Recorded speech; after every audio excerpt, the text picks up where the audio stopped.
Good afternoon. I'm Bree Agate. I'm an epidemiologist for the Chautauqua County Department of Health and Human Services, and I'm here to introduce Christine Schuyler, my boss. And Chris is the County Director of Health and Human Services. She has 25 years of progressively responsible experience in various health and human services roles.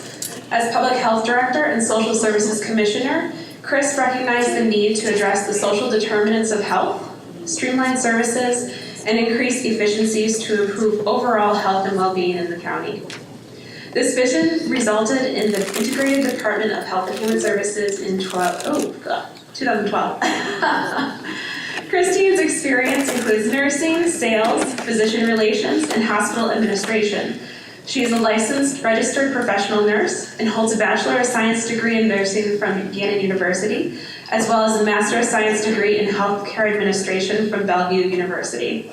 Chris lives in Bustine, New York with her husband, John, and enjoys outdoor activities, reading, and spending time with her family. So, Chris, come on up.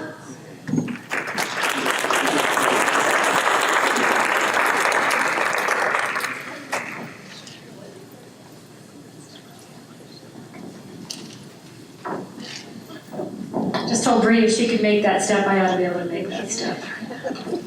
Well, thank you, Bree, and thank you everyone for having me here today. It's truly an honor to speak before you.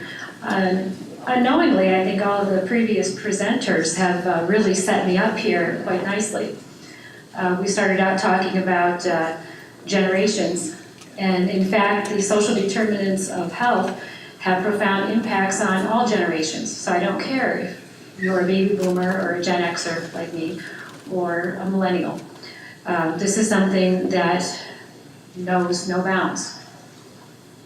And now, because I am a Gen Xer, I am not the technology person, but we're going to try this. Here's a little outline of what we're going to talk about quickly this afternoon. And I thought I had to be really proper on all this because of the credits that some of you are getting. And our goals and objectives for today, if you really want to take the time to read that, I'll give you about 2 seconds to do so. But here's a headline for you. 21-year-old single mother of 2 gives birth to a 4-pound premature baby with neonatal abstinence syndrome. It's a headline some of us are very familiar with, it seems.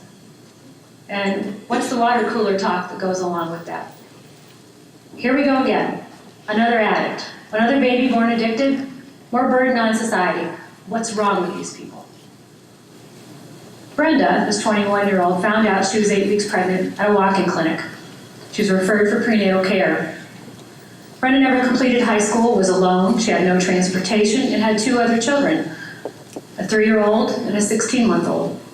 Brenda scheduled OBGYN appointments, but no-showed for her visits. A home visitor wasn't able to reach her by phone or at home until she was into her 2nd trimester of pregnancy. The home Brenda was renting was in deplorable condition. She admitted she was addicted to opiates and had not sought care, nor had her children seen a pediatrician for over a year. She needed medication-assisted treatment for substance abuse, and an appointment was set up for her. She attended the appointment, but when inpatient treatment was recommended, Brenda refused because she could not take her children with her. A report to CPS was made, and an investigation ensued. Brenda was refused medication-assisted treatment with another provider because she owed him money from past visits. Brenda was not able to get into treatment until she was 6 months pregnant. And then at 7 months, she gave birth to a 4-pound baby girl with neonatal abstinence syndrome. Ouch. Kind of really seems like there must be more to this than what we're seeing on the surface. So I ask that you try to put Brenda in the back of your mind for a minute. We're going to revisit her in a little bit. What is health? The concept of health is so familiar that most of us has never really thought much about what it really means. Some say absence of disease. I don't think that really covers it, as the dictionary says. In 1946, the World Health Organization defined health as a state of complete physical, mental, and social well-being, and not merely the absence of disease or infirmity. I think that sounds like a much better definition.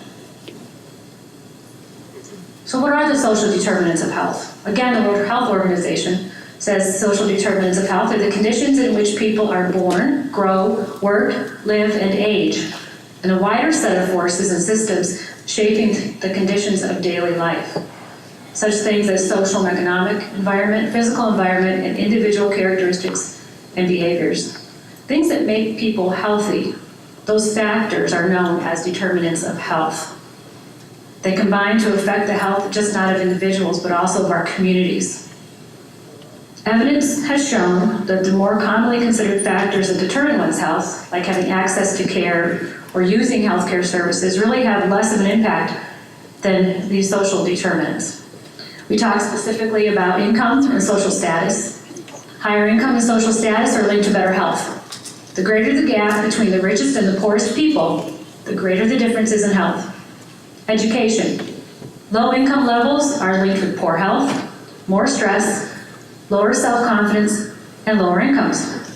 Employment and working conditions. People who work are healthier and more self-confident. Physical environment. Safe water and clean air, things we take for granted in some places.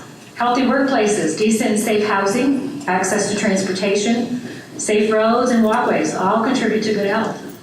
Social support networks, greater support from families, friends, and communities are linked to better health. Culture, individual customs and traditions and the beliefs of family and communities affect your health. Genetics, inheritance plays a part in determining how long you live, the likelihood that you're going to get certain diseases and conditions, including heart disease, some mental health illnesses, even substance abuse disorders. Personal behavior and coping skills. Then we talk about diet, physical activity, smoking, alcohol and drug use, hand washing, how to deal with life's stresses and challenges affect your health. And then the common health services, access to and use of those services to prevent and treat disease obviously influence our health. Barriers to those services include lack of services, high cost, and lack of insurance coverage. And gender is another factor.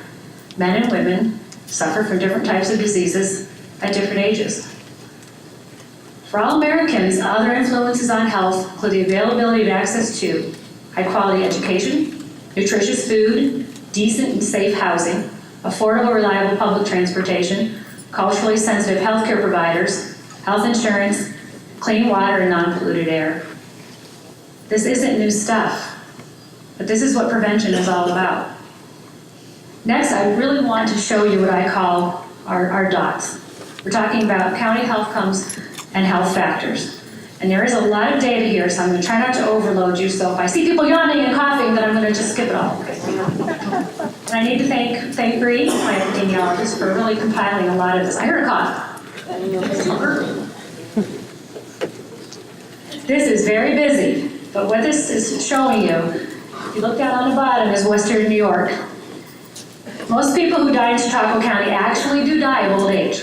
However, one of the health outcome measures looked at is years of potential life lost. This is a number of people who die prematurely, and that's defined as before the age of 75. Western New York is losing a lot of people prematurely. 7,033 years of potential life lost for 100,000 in Chautauqua County alone. And I dare say that as we move forward with what we're seeing with the opioid epidemic, we're going to lose a lot more lives prematurely. Break down the county, in particular, zip codes of 14769, 14048, 14136, 14701, and 14738 are where the highest numbers of people are more likely to die prematurely. Cardiovascular disease and mortality indicators. Here you're looking at some of those factors in the county compared to the state, and the state excluding New York City. We like to do that because New York City is, kind of all by themselves on a lot of things.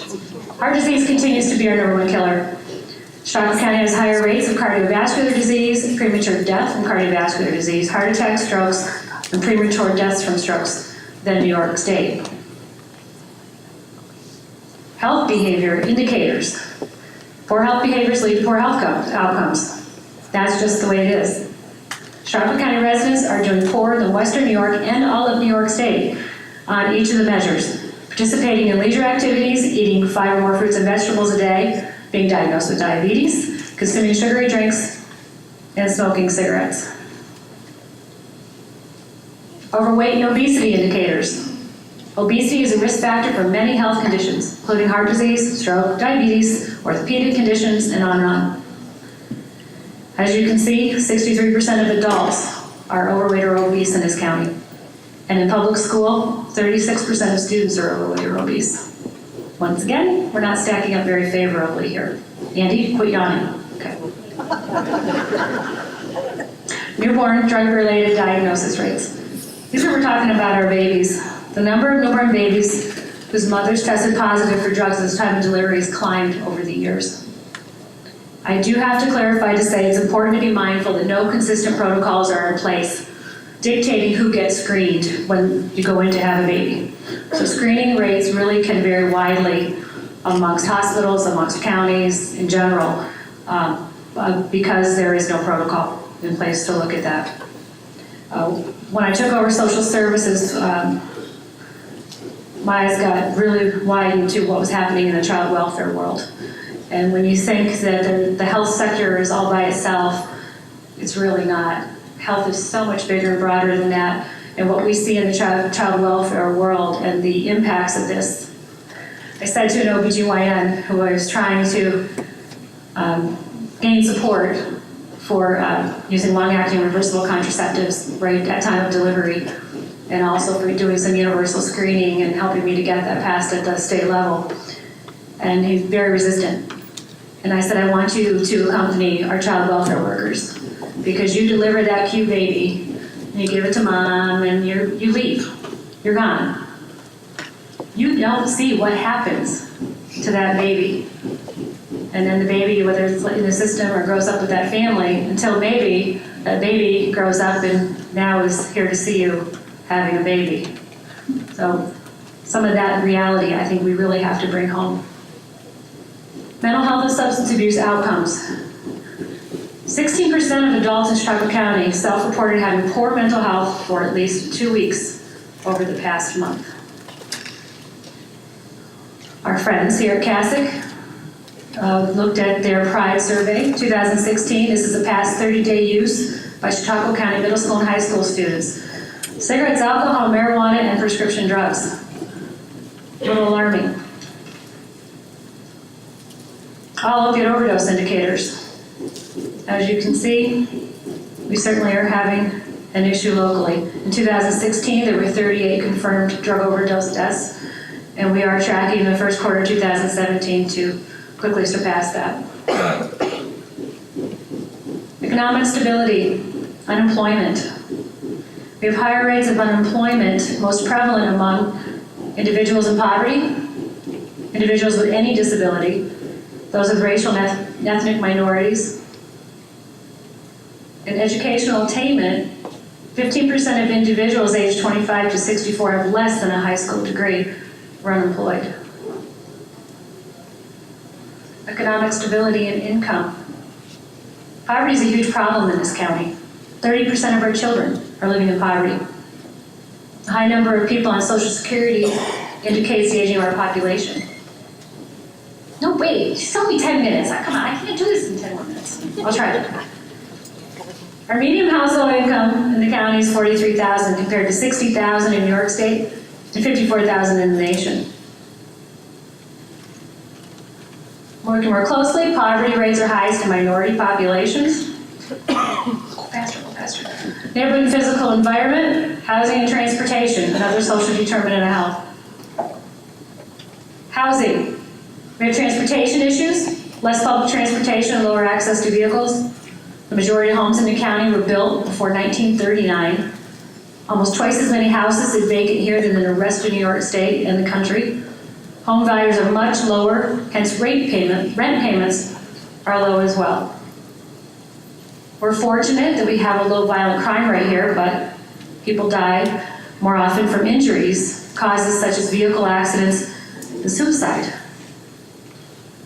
Education, language, another social determinant of health. A language other than English is primary in 8% of Chicago County homes, with 60% of those homes speaking Spanish. 63% of households where a language other than English is primary have a high school degree or equivalent, compared to 90% of households where English is primary. Achievement and income. Once again, the relationship is clear between education and income. More education, in addition to being associated with more income, is also a predictor of better health. Less education is a predictor of health disparities. Growing evidence that disparities are costly to society in many, many ways. For example, a recent economic analysis revealed that if all American adults experienced the level of illness and mortality of college graduates, the annual economic benefit would amount to at least $1 trillion. Food insecurity. Almost 13% of Chautauqua County residents are considered food insecure. The map you're looking at there is where the USDA considers low-income census tracts, where a significant share of residents are more than 1 mile away if you live in a city, or 10 miles if you live in the country from the nearest supermarket. That's called a food desert. We have 3 distinct food deserts in our county: Dunkirk, Jamestown, and the Sherman-Kleiner region. Healthcare system, health coverage and provider availability. We actually have a low uninsured rate, but there are certain populations that are likely to be uninsured. Those you can see there. Victoria, I don't want her to send me another sign, so I'm hurrying. Healthcare system provider availability. We need more primary care physicians, more dentists, and more mental health providers. That's what I call our dots in a nutshell. Some demographic areas have shorter life expectancy. Too many are not choosing healthy behaviors. Too many have heart disease, strokes, diabetes, are overweight, smoke, drink, use substances, and have poor mental health. Poverty is high, especially for children and minorities. Housing stock is old. Public transportation is inadequate. Secondary education attainment is low. Median incomes and housing values are low. Young people, unemployed, underemployed, and minorities lack health coverage, and we have a healthcare provider shortage. So now, let's connect the dots. Remember, social determinants of health, the conditions in which people are born, grow, work, live, and age, and a wider set of forces and systems shaping the conditions of daily life. We are quite the study on social determinants of health here, aren't we? To cure a disease, you have to treat more than the symptoms. You have to get to the cause and at the same time treat the symptoms. Dealing with the social determinants will resolve issues over the long term and will also make the current effects better. So let's get back to Brenda. Remember the water cooler talk? Here we go again, another addict, da-da-da-da-da. Let's look and see if we can connect the dots that resulted in Brenda's premature, low birth weight, and addicted baby. There's Brenda's dots. And I had to cross out addiction and write substance use disorders. Wow, these seem to match right up with Chautauqua County's dots now, don't they? Are you now able to see below the surface to the multiple factors that have influenced the health and well-being of this young woman and her children? And this was not a made-up scenario. This was very real. These factors feed each other. They feed each other in a cycle of poverty and powerlessness. The lower people's economic levels, the less connected they are to others, through family, social groups, and organizations, faith communities. The less convinced they are of their ability to control their situations in their lives, and the greater the likelihood that they'll experience more health problems than those in society who fare better in those categories. What can we do?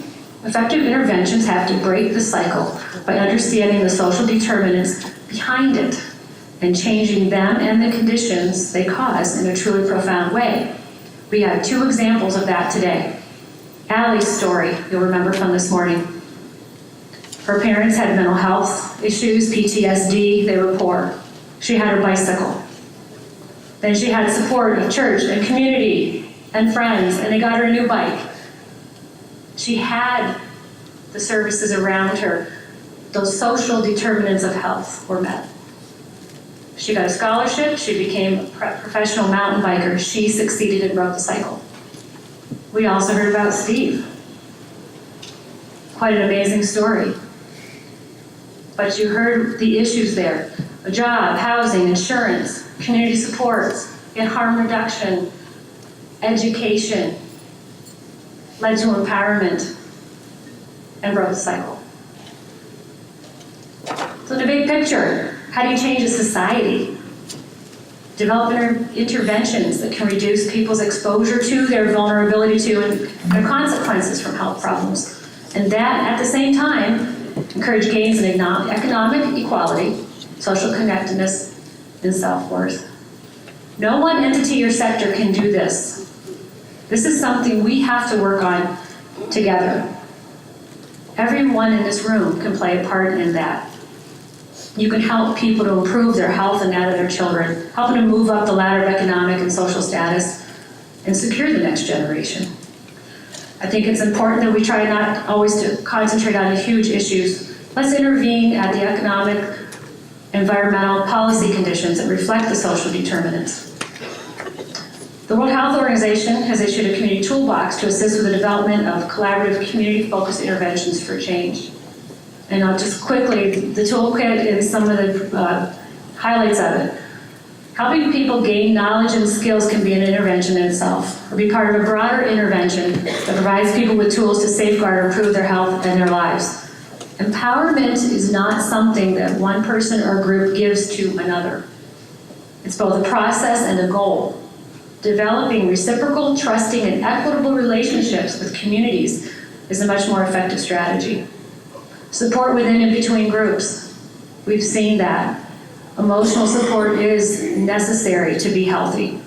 Joining other groups also increases resources that improve the overall health of the community.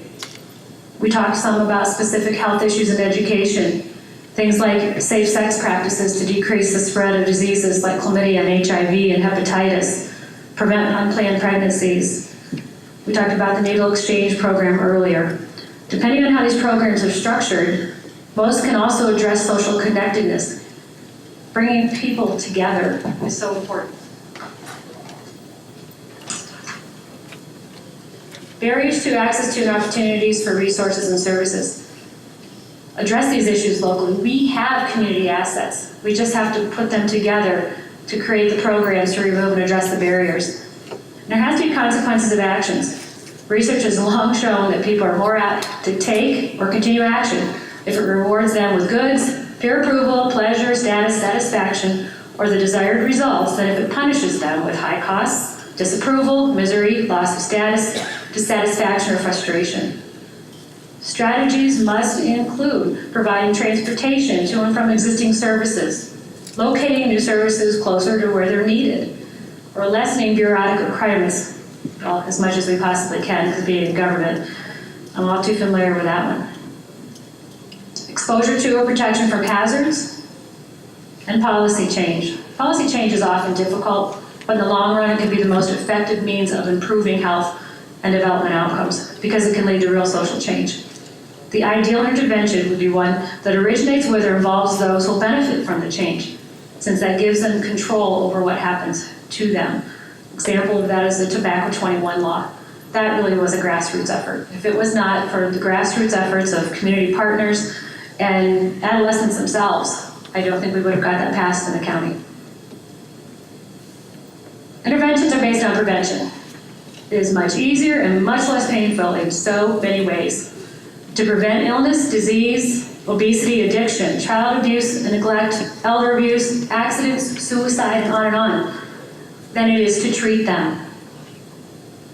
We have some really good evidence-based programs going on in our county. Home visiting programs such as the Nurse Family Partnership, which leads to improvements in prenatal health-related behaviors, pregnancy outcomes, reduced rates of child abuse and neglect, reduced rates of subsequent pregnancies, and increased maternal employment.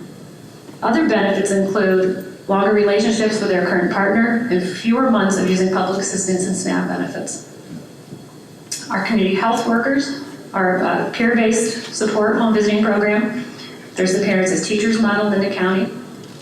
We have, I think, done tremendous work with our opioid overdose prevention program. That's the Narcan program that many of you in this room are familiar with.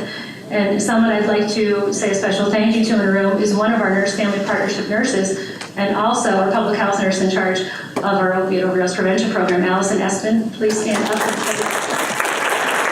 She does great work. You heard I mentioned Tobacco 21. Brady talks about the ICE Coordinated School Health Program. Chicago County Health Network has the Creating Healthy Schools and Communities grant. Complete streets policies are important. Our streets have to be safe, they have to be walkable. You have to be able to push a baby stroller up the street to get to the store, to the doctors. How do we expect our people to be able to get around and not be run over or even keep their appointments when there's no sidewalk to walk on? Obviously, we have a ton of community conversations and coalitions. And I think that's one thing I've always been very proud of in this county. We are working together. In summary, interventions that address the social determinants of health have the greatest public health benefit. Action on these issues is the support of government and civil society to be successful. The biggest obstacle to making fundamental societal changes is often not a shortage of funds, the lack of political will. Together, we are well positioned to build the support and develop the partnerships required for change.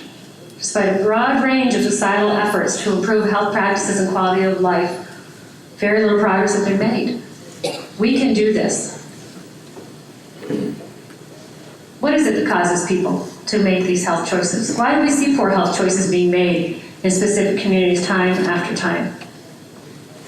Maybe now you can see some of those root causes and try to formulate some ideas on how together we can address them. Every single one of us has a story shaped by the conditions in which we were born, grow, work, and live. Own your story. Recognize other stories and play a positive role in those stories.